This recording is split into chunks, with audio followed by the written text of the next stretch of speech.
네. 네. 그러면 뉴스 3 우리 권순우 팀장님부터 모셔보겠습니다. 어서 오십시오. 어서 오세요. 안녕하세요. 선프로TV 권순우 취재팀장입니다. 네, 반갑습니다. 아, 뉴욕장 세네요. 셉니다. 얼마나 올랐죠? 이게 뭐 그러니까 오른 것도 오른 건데 이게 다들 기대가 좀 빠질 때 되지 않았나 그러고 있는데 그냥 시작부터 끝으로 쫙 들어올리고 이제 나스닥이 한 1.65%. 아, 며칠 빠졌잖아요. 그러니까 며칠 빠졌는데 네. 이게 조금은 길게 갈 거라는 생각들을 좀 하고 있었잖아요. 그리고 이제 기술주 좀 많이 오른 거 아닌가. 근데 뭐 기술주 많이 올라가지고 엔비디아하고 메타 또 3% 이상 올랐고 테슬라도 어제 좀 많이 빠지더니 바로 또 반등했습니다. 3% 이상 반등하면서 네. 나스닥이 한 1.65% 정도 올랐고요. 다우존스가 0.63%, S&P도 1% 넘게 1.15% 올랐습니다. 그리고 뭐 제가 조금 갖고 마이너스 80% 됐다 그랬던 유니티 같은 회사들 있잖아요. 네. 그 거기 뭐 10몇 프로 이렇게 막 올랐더라고요. 유니티? 어우, 2020년도 유니티 날라갔지 완전. 아, 그 이유를 잘 모르시는군요. 네, 폭락했었어요. 거의 마이너스 80%? 그러니까. 아, 유니티. 그때 정프로님 그 저희가 마이너스 80% 됐다 그러니까 사서 맞아요. 약 올릴 거라고 막 그러시더니 그러니까 유니티인데 제가 그 생각을 했거든요. 살 게 너무 많아. 네, 뭐 주식을 추천하려고 말씀드린 건 아니고 워낙 아. 크게 폭락했던 주식들도 지금 다시 조금 AI 테마하고 같이 아니 가능성 있다고 올라가고 봤는데. 있습니다. 그리고 경제 지표가 그렇게 이제 침체 얘기가 많이 나옴에도 불구하고 긍정적으로 나옵니다. 소비자 신뢰 지수도 109.7 기록하면서 네. 전달 102보다 훨씬 높게 나왔고요. 내구재 수주가 1.7% 증가하면서 3개월 연속 증가세로 네. 나왔습니다. 운송 장비는 특히 3.9% 늘어나면서 내구재 수주를 끌어올렸고, 뭐 주택 가격도 케이스 실러 지수가 4월에 계절 조정 기준으로 3개월 연속 올랐습니다. 0.5% 상승하면서 뭐 침체가 온다라고 다들 생각은 하는데 이게 언제 올 건지 어떤 방식으로 올 건지는 좀 불투명한 상황이고 그런 우려와 뭐 또 다르게 증시는 꽤 강한 모습을 보여주고 있습니다. 자, 하여튼 미국 시장은 어제 네. 비교적 크게 올랐고요. 좋은 소식이고요. 네, 네. 이제 뉴스 첫 번째 뉴스부터 가봅니다. 뭐 찝찝하지만 좋은 소식. 예, 한국이 그 일본의 화이트리스트에 복원이 됐습니다. 수출 규제가 이제 공식적으로 마침표가 찍혔는데요. 2018년에 한국의 대법원 강제징용 배상 판결이 있었고 여기에 네. 반발하면서 2019년에 한일 수출 갈등이 시작이 됐습니다. 그 중에서 뭐 여러 가지 건이 있었는데 그 중에 이제 그 수출 심사 우대국이라 그래서 화이트리스트라는 게 있었어요. 근데 이거를 완전히 복원을 하기로 했습니다. 최근에 이제 한국이 일본에 좀 양보를 해온 것들을 보면은 약간 우리가 좀 손해 보는 느낌도 있기는 한데 그래도 경제적인 관점에서는 싸우는 것보다는 이제 우호적인 게 좀 긍정적으로 볼 수 있는 측면도 있는 것 같습니다. 네. 그 한국이 지난 4월에 먼저 그 일본은 화이트리스트에 복원을 시켰습니다. 그리고 일본도 이제 같은 조치를 취하게 됐고요. 그렇게 되면은 이제 이달 30일에 개정 바뀐 게 공포가 되고 다음 달 21일에 시행이 될 겁니다. 그리고 한국은 이제 4월 24일에 그 전략물자 수출입고시 관보에 게재를 해서 일본을 화이트리스트에 올렸고요. 그렇게 되면은 이제 한국 기업이 일본의 전략 물자 수출을 신청할 때 심사 기간이 15일에서 5일로 단축이 되고 개별 수출 허가의 경우에는 신청 서류가 5종류에서 3종류로 줄어들게 됩니다. 근데 사실 이런 절차도 절차지만 양국 간에 있었던 그 민면 갈등들에 대한 분위기가 있잖아요. 그러면 기업들 입장에서는 이런 거 할 때 신청하기 되게 부담스러워 했었거든요. 근데 네. 그러면서 사실 이거 있을 때 알게 모르게 그 일본 기업들이 한국에 많이 진출을 했습니다. 그 한국에 있는 반도체 회사들한테 납품을 하기 위해서 소재 회사들이 이렇게 들어온 회사들이 꽤 있거든요. 수출이 안 되니까 아예 그냥 우리나라 안으로 들어와서 네, 그러니까 혹시라도 이런 수출 규제 맞게 되면은 일본에서 한국으로 수출을 못 하게 되는 상황이 일본 기업한테도 타격이 되잖아요. 그래서 저 화이트리스트에 올라왔던 그 품목들 있잖아요. 예, 예.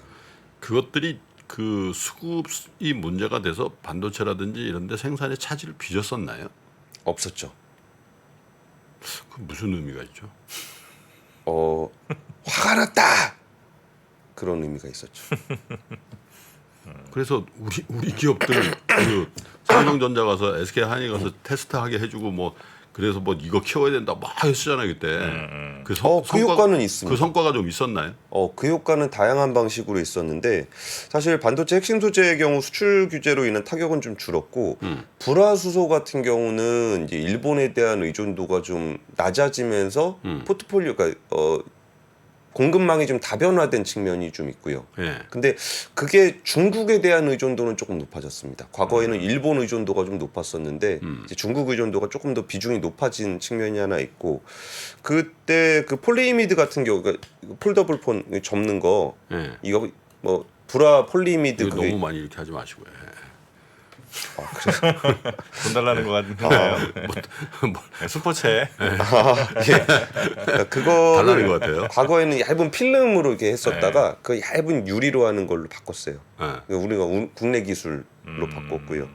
그리고 이제 국내 소재 기업들이 이제 해외에서 우회 수출을 하거나 한국에 이제 공장을 만들거나 그리고 국내 회사들의 국산화율이 좀 높아지는 그런 계기가 됐습니다. 아니 왜 제가 그 질문을 드리냐면 그게 벌써 한 3년 전 일인가요? 네네네. 2020년 여름이었던 것 같은데 그래서 한국이 난리 났었어요 그때. 그래서 네, 반일 감정 19년. 폭발하고 그래서 우리가 해보자. 그래서 니네들 한번 엿먹어봐라. 우리가 자체적으로 한다 그래가지고 막 소부장 대책 세우고 막 그랬었잖아요. 예. 그래서 제 말씀은 그걸 한번 점검해 보자. 그때 그런 국민적인 여론도 있었고 캠페인도 있어가지고 그래서 이제 그때 품목뿐만 아니라 일본에 독점적으로 이렇게 공급을 받아야 되는 여러 가지가 있었다라고 했기 때문에 그런 것들이 그 기간 동안에 한국 부품 소재 장비 업체들의 네. 어떤 국산화 수입 대체 이런 효과들과 전방 산업에 있는 삼성전자나 이런 기업들과 협업 체제가 제대로 정말 그때 취지대로 갖춰졌는지가 중요한 거죠, 사실은. 그러니까 그게 양쪽이 싸우면서 니네 없으면 죽을 거야 이런 분위기가 있었고 이쪽에서는 야 니네 없어도 뭐 우리가 그렇죠. 얼마든지 할 수 있어 막 그렇게 됐는데 실제 현실은 네. 이게 이게 밑에서는 묘하게 업체들끼리는 그게 그 일본 기업들도 그러니까 말씀드렸잖아요. 그 일본 뭐 정부에서는 뭐 가면 안 돼 막 그렇게 얘기했지만 그 우회에서 해외로 우회에서. 들어오거나 그러니까 슬그머니 국내로 들어왔을 때 사실 그게 그 일본 기업이 국내로 들어와서 공장을 짓고 하는 거는 굉장히 우리나라 입장에서 좋은 일이에요. 일종의 성과기도 하고 그런데 그걸 다 쉬쉬하고 있었어요. 괜히 또 일본을 자극할 수 있다라 그래서 그런 것도 좀 쉬쉬하고 뭐 국산화를 시키면서 또 일본을 자극할 필요도 없으니까 그런 것도 좀 쉬쉬하고 그래서 그렇게 경제적인 이슈는 무자르듯이 뭐 일본하고 안 돼, 뭐 일본 없어도 돼, 뭐 이렇게 나타나지 않고 좀 더 이렇게 그 공급망이 다변화되는 모습으로 나타나게 됐어요. 그게 훨씬 더 안정적인 모습을 보이게 된 거고 그리고 이번에 그 한국과 일본의 양국 재무장관이 29일이니까 내일 만나는데요. 여기서 한일 통화 수합 재개하는 협정을 재개하기로 했습니다. 한일 통화 수합이 2016년에 끝나고 한일 재무장관 회의 자체가 2016년에 마지막으로 하고서 이번에 7년 만에 하게 되는 거예요. 네. 그러니까 한국 일본의 통화 수합은 2001년에 시작됐다 2015년에 종료가 됐습니다. 근데 그 이번에 통화 수합 관련한 얘기가 좀 있었는데 뭐 그때마다 우리가 뭐 일본이랑은 좀 다양한 이유로 갈등들이 많이 있잖아요. 또 이벤트도 되게 다양하고 그래서 이제 통화 수합이 잘 안 됐었는데 이번엔 좀 어떻게 될 것인가에 대한 얘기가 좀 나올 것 같아요. 네. 근데 사실 이렇게 관광계 개선을 위해서 주고받은 항목들이 사실 우리한테 가치를 부여하는 주제들이 많이 있어요. 그러다 보니까 이거를 좀 잘한 것이냐 못한 것이냐 뭐 오염수 방류나 이런 걸 우리가 받아줬어야 되냐 여기에 대해서는 논란이 굉장히 많을 것 같은데요.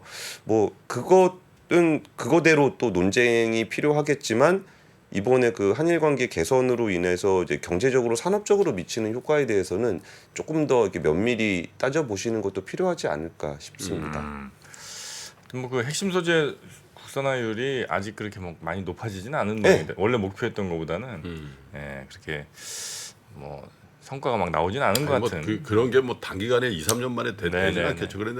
그러나 그 시스템이 우리가 진짜 소부장 이거 해보자는 그 진짜 여러 같은 성원들도 있고 막 응원도 하고 막 그랬었잖아요. 네네네. 우리도 방송 그때 한번 같이 했었잖아. KBS 가서 그지. 네.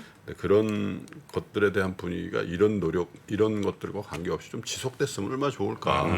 그래서 우리 코스닥 업체 중에도 정말 세계적인 소재 업체들이 지금도 나오고 있습니다만 예. 그런 생각들이 좀 드네요. 네. 그러니까 이 문제를 국산화율이 높아지지 않았다고 해서 그거를 또 굉장히 또 폄하하시는 분들이 좀 있어요. 그 비율 자체가 안 올라갔다 그래가지고 이제 폄하하시는 분들도 있는데 꼭 그렇진 않은 게 그 전에 일본에서 이거 치면 우리 뭐 죽는다 막 그랬었거든요.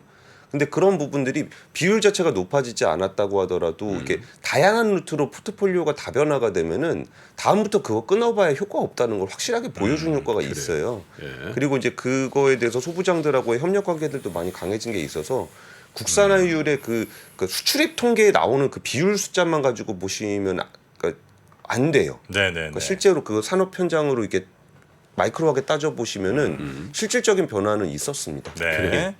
자 그리고 라면값 내립니다. 라면값 내립니다. 그 밀가루 가격 인하 관련한 뉴스를 어제 전해드렸는데 바로 그 기업들이 부응을 하기로 했습니다. 얼마 내려요?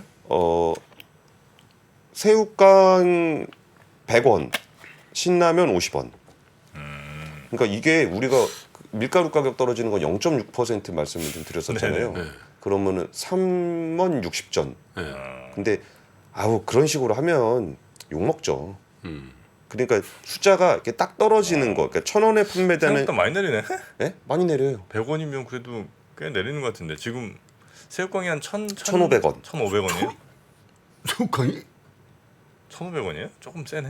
예, 그렇게 비싸요? 한 1, 200원까지는 본 것 같은데 1,500원이에요. 와, 소매점 기준으로. 비싸. 작은 봉지 하나.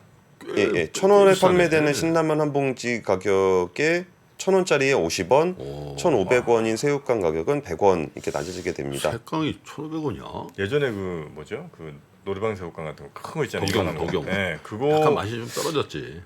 아니에요, 괜찮아요. 좀 떨어졌어. 그거 한 3,000원까지는 제가 샀었었는데 음, 와, 엄청 비싸네요. 비싸죠. 아, 색강, 야, 1,500원이야. 100원 내려도 되네. 농심이지, 농심. 네, 농심. 그래서 라면 가격 인하한 게 2010년 이후에 13년 만에 처음이고요. 새우깡은 아예 처음이라고 하더라고요. 워낙 인기가 많은 상품이다 보니까 아, 처음 내린 거예요, 역사상? 그렇다고 이제 얘기를 하는데 뭐 그 전에 내렸는지 정확하게 확인은 못 해봤습니다. 이게 그 기사 나온 얘기로 보니까 새우깡은 이번에 인하가 처음이라고 합니다. 그리고 농심에서 하는 얘기는 뭐 그 제분에서 공급받는 그 밀가루 소맥분의 가격이 7월부터 5% 인하될 예정이래요. 그 지난번에 그 밀가루 가격 그 회사들 한번 압박한 적이 있었잖아요. 그게 7월부터 좀 예상이 좀 돼서 여기에서 오는 비용 절감액이 연간 한 80억 원 정도 된다고 해요. 그리고 이번에 가격을 인하하면서 생기는 손실이 한 200억 정도 된다고 해서 그 뭐 그럼 80억 상쇄하면 120억 정도 좀 손해를 보게 되는 게 되겠죠. 그러니까 오히려 이게 뭐 비율대로 안 하고 50원이면 50원, 100원이면 100원 이렇게 딱 끊어서 했던 거는 아무래도 좀 상징적인 의미를 부여하려고 했던 것 같아요. 그렇겠죠. 그리고 네. 이제 그게 그 농심에서는 가격 인하 대상 중에서 그 신라면하고 새우깡을 선정한 거는 대표 브랜드니까 상징성이 있잖아요. 맞아요. 거기에 오히려 좀 그 의미를 좀 부여를 했던 것 같고 삼양식품 같은 경우는 이제 삼양라면, 짜짜로니, 맛있는 라면, 열무 비빔면 등 12개 대표 품목에 대해서 평균적으로 4.7% 가격을 인하하기로 했습니다. 네. 근데 여기서 그 가격 여기는 이거는 상징성보다는 비율을 맞춘 것 같은데 그러다 보니까 뭐 5개 멀티 제품 가격은 3,840원에서 3,680원으로 4.2% 내리고 뭐 이렇게 좀 내렸습니다. 삼양 그 식품 같은 경우 대표가 저 불닭 아니에요? 삼양 네. 불닭볶음면. 불닭 빠졌습니다. 응? 네, 대표가 빠졌어요? 네, 불닭은 가격 인하 대상에서 제외가 아 됐습니다. 그래요?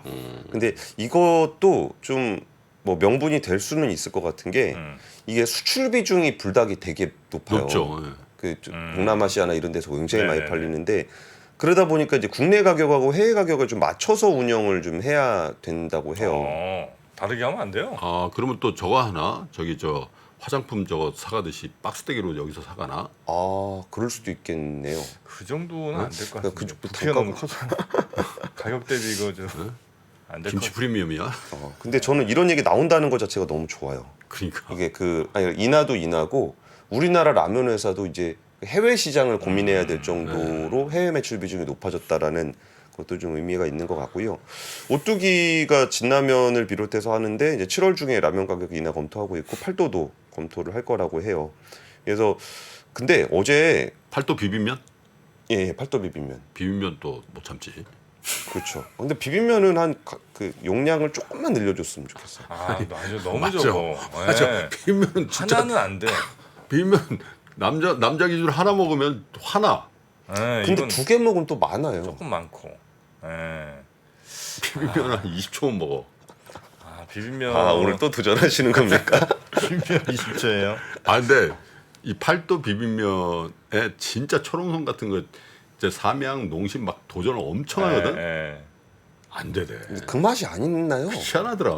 그걸 못 하나 농심 같은 데서 안 돼. 아니 못하는 건 아닐 텐데 그죠? 아니 못 하는 거지. 아니, 그러니까 그 맛을 복제를 못하는 건 아닐 텐데 아닌가? 아, 이 사람 지금 20년 동안 1등을 하고 있는데 그걸 얼마나 도전을 했겠어. 여름에 특수거든. 아, 그러니까 그거는 제가 볼 때는 거기에 우리가 익숙해진 거 아니냐는 거죠. 그러니까 그 아니야, 맛을 똑같이는 낼 아니라니까. 수 있으나 아니야. 굳이 그를 아니야. 아니에요? 모르겠다는. 와 이게 그 팔도 비빔면 내가 볼 때 팔도 비빔면은 언터처블이야. 우리 백종원 씨를 한번 모셔가지고 토론을 한번 해봐야 되는 거 아닐까요? 예, 저는 그냥 그게 저기 우리가 거기에 익숙해졌기 때문에 아마 다른 데로 가기가 너무 힘든 나는 거 팔도를 너무 좋아해. 예. 도시락. 팔도 도시락. 예. 그 얼마 전에 편의점에서 이만한 팔도 도시락 8개짜리 하나 팔아가지고 욕 바가지로 먹은 적이 있었는데요. 아마 프리고진 애들도 저걸 거야. 저기 굿납. 러시아에서 엄청 팔려요. 저번에 주가 안 보셨죠? 농심이랑 삼양식품 주가 올랐을까요? 떨어졌을까요? 어디 농심? 네, 삼양식품 가격 어제? 내렸으니까 올랐습니다. 올랐죠. 보셨어요? 주가? 안 안 봤어요. 봤는데 올랐어요. 농심이 거의 4% 가까이 올랐고요. 그래요? 삼양식품이 거의 5% 가까이 올랐어요. 모를 건 근데 왜 오르지? 그러니까 이거를 네. 이렇게 뭐 시장에서 그냥 얘기하기로는 불확실성 해소 뭐 이런 정도 얘기하게 되는데 네. 그러니까 일단 실적 추정을 했던 거는 아까 소맥분 5% 가격 인하하는 거 한 80억 빼고 거기 한 200억 빠지는 거 하면 120억 정도 좀 하향이 될 거라고 하는데 불확실성 해소라고 해석은 해요. 근데 저는 잘 모르겠습니다. 그러니까 이게 참 이래서 주식 투자가 단기로는 정말 어렵다는 느낌이 좀 아니 들어요. 밀가루 더 내릴 거니까 뭐. 그게 80억 세이브한 거고 그러니까 거기에 빠진 게 200억이니까 실적 추정치는 한 120억 정도 빠지는 거죠. 큰 의미 없죠. 사실. 그러니까 주가 떨어진 거에 비하면 큰 의미는 없는데 네네. 이래서 단기적인 주가 추세를 맞추는 거는 정말 어려운 것 같아요. 네. 세 번째는 차명으로 주식 사놓고 매수 리포트 썼던 애널리스트 참 안타까운 얘기죠. 그러니까, 화나는 얘기죠 이거는. 그러니까 저는 이 시장에서 가장 중요한 길잡이 역할을 해줘야 되는 직종에서 이런 일이 발생을 했다라는 게 좀 그 시장 신뢰 측면에서 좀 안타깝다는 말씀. 아니, 저는 예전부터 예. 이런 일이 전 이제 주식시장을 잘 모를 때부터 지금도 잘 모르지만 당연히 있을 거라 생각했거든요. 예. 애널리스트가 리포트를 써. 물론 이제 삼성전자 이런 건 안 되겠지만 뭐 좀 중형 업체들 뭐 좀 소형 업체들 애널리스트 리포트에 영향을 받는 그런 상황이 있으면 무슨 증권이에요? 무슨 증권이에요? 뭐 얘기해도 돼요? DB. DB. 예, DB까지 하면 뉴스에 나온 것 같고요. 그럼 뭐 장모님이 됐든 뭐 장모처 누가 됐든 그렇게 차명으로 사서 할 것 같기도 했거든요. 근데 정보님, 근데 그 말씀이 저는 되게 불편하게 들리는 게 예. 그럴 수 있기 때문에 거기에 대해서 굉장히 조심을 하고 그 얘기는 그 직업군 자체를 아예 사기꾼으로 몰아가는 거예요. 아니 그럴 가능성을 난 배제하기가 매우 어렵다 생각을 했죠. 그래가지고 네. 그 해당 직업에 있는 분들은 그 직업을 두고서 굉장히 좀 노력을 많이 하고 근데 이런 거지. 거기에 예를 법적인 들면- 조치를 많이- 예를 들면 이제 여기 5억이에요. 예. 5억을 챙겼다 이거야. 그럼 이제 저 사람은 뭐 형사처벌도 받겠지만 직업을 잃잖아. 네. 근데 저 애널리스트가 연봉이 얼마겠어요? 음. 연봉이 뭐 잘 모르지만 억대 연봉은 당연히 할 거 아니겠어요? 네. 예. 그러니까 그걸 하려면 이제 계산을 해봐야 된다는 거지. 예를 들면 이걸로 얻을 수 있는 것과 잃게 되는 것. 그렇죠. 그래서 이제 그 제도권 금융회사라는 그게 그런 부분이고 또 평상시에 컴플라이언스 쪽에서 항시 수시 체크를 하게 돼 있단 하게 말이에요. 돼 하게 근데 있죠 당연히. 이 분에 대해서는 정말 비판받아 마땅하고 한해 마땅한데 그렇다고 해서 그러니까 예를 들어서 저도 기자 생활하는데 뭐 기사하고 방송하기 전에 너가 뭐 좀 좋게 얘기할 거 가지고 뭐 미리 방송 다 해갖고 사람들 다 알려주고 그럴 수 있는 거 아니냐. 그러면은 그러지 않으려고 여기 3% 이직하면서 주식 거래도 거의 안 하고 있는 제 입장에서는 좀 억울할 수도 있잖아요. 그러니까 어쨌든 이런 부분에 대해서는 나올 때는 분명하게 엄중하게 처벌을 해줘야 돼요. 그러면서 그러니까 이게 나쁜 짓을 한 사람이 처벌을 받고서 오히려 그런 일을 하지 않은 사람이 신뢰를 받아야 된다라고 저는 생각을 해요. 그거를 지키고 가고 있는 사람들은 오히려 신뢰를 받아야 되는 거고 네네. 그 일을 하는 사람도 엄중하게 처벌을 받아야 되는데 오히려 이런 분 한 분 처벌받으면 니네 다 그렇지 그러고서 아예 업종이 매도되는 경우가 있어요. 그러니까 하다못해 우리 방송만 하더라도 저희가 유튜브를 통해서 경제 방송을 정말 이렇게 많은 분들한테 제대로 된 정보를 전달하기 위해서 노력을 많이 했잖아요. 근데 다른 분들이 그냥 야 니네도 방송하기 전에 사람 다 알려주고 거기에 뭐 해서 추천해주고 뭐 니네도 유튜브 방송하면 그런 거 아니야라고 한다면 저는 굉장히 억울할 것 같아요. 억울한데 예. 그냥 어쩔 수 없는 것 같아요. 예를 들어서 어느 시장에서 야, 중국산 참깨를 국산이라고 속여서 어떤 아줌마 하나가 팔았어. 예, 걸렸어. 야, 그 시장 가지 마라. 거기 다 저 중국산 해갖고 그 저 한국산으로 속인대더라. 이런 이미지를 소비자들로서는 가질 수밖에 없죠. 그렇죠. 예, 그러니 그거는 억울하지만 어쩔 수는 없다. 예, 그래서 그거를 신뢰를 주기 위해서 노력을 계속 해야 되는 거죠. 그건 노력해야죠. 그러니까 신뢰를 주기 위해 노력하는 과정의 일환이 또 이런 분들 처벌하는 거예요. 그러니까 예를 들어서 코스닥 시장에 상장 폐지가 왜 있냐? 그거는 상장 폐지되는 것들을 보여주면서 우리가 그 시장에서 안 좋은 종목들을 걸러냅니다. 이 시장은 좀 신뢰가 있는 시장입니다. 근데 상장 폐지가 많이 이루어지잖아요. 그럼 사람들이 코스닥 시장에는 뭐 저렇게 상장 폐지되는 나쁜 종목들이 많어. 그렇게 생각을 하거든요. 근데 오히려 이렇게 시장 관리를 하는 입장에서는 안 좋은 부분에 대해서는 잘라내 주는 게 시장 관리에서는 필요하거든요. 네네. 그래서 이번 계기가 그 애널리스트 사회에도 굉장히 좀 그 만나 보면은 이렇게 좀 시끌시끌해요. 그렇겠죠. 정말 이거 이런 일이 한동안 없었는데 한 2년 전인가 뭐 아 그래요. H모상가 거기 뭐 한 번 있었고 그죠? 예, 그거 진짜 애널리스트들이 나름 그렇게 욕 먹어가면서 그런 거 안 하려고 그렇게 노력을 했는데 이분 한 분 또 이렇게 나오는 바람에 또 그 동안에 또 헤어버렸네. 그러니까 원래 시장 상인들 소래포구 요즘에 그것도 뭐 무릎 꿇고 반성하고 하잖아요. 바가지 씌우는 거 안 한다고. 그러니까 참 쉽지 않은 문제인 것 같아요. 이게 신뢰를 갖는다는 거는 그렇죠. 정말 신뢰를 쌓기는 굉장히 어려운데 무너지는 거는 뭐 내가 한 거 아니라고 하더라도 누군가의 잘못으로 인해 이런 일이 벌어진다라는 걸 봐서 또 이게 요즘에 굉장히 많습니다. 그 검찰에서 이런 뭐 지난번에 리딩방도 있고 라덕영, 강기혁 이번에 애널리스트까지 그래서 이런 일들에 대한 보도는 앞으로도 계속 발표가 되지 않을까 또 싶어요. 어떻게 잡혔지? 아 이전부터 수사 받으셨던 분입니다. 아 그래요. 오래됐어요? 아 조금 됐습니다. 근데 요 시점에 검찰에서 조금 모아서 발표하는 경향도 좀 있을 거예요. 그러면 그것도 뭐 예를 들면 저기에 있으면 바로바로 해야 되는 거 아니에요? 발표를 한참 묶였다가 하지 말고. 적발되면 근데 뭐 검찰의 발표 타이밍까지 뭐 제가 얘기하고 알겠습니다. 자 예. 뉴스3 세 번째 특히 금융권에 더욱 더 자기 검열 조심해야 될 부분인 것 같고요. 와, 댓글 장난 아니네요. 안 보길 잘했네. 예. 갑자기 자. 소래포구 얘기를 해요. 소래포구가 지금 또 난리네. 소래포구 소래포구냐 연안보두냐.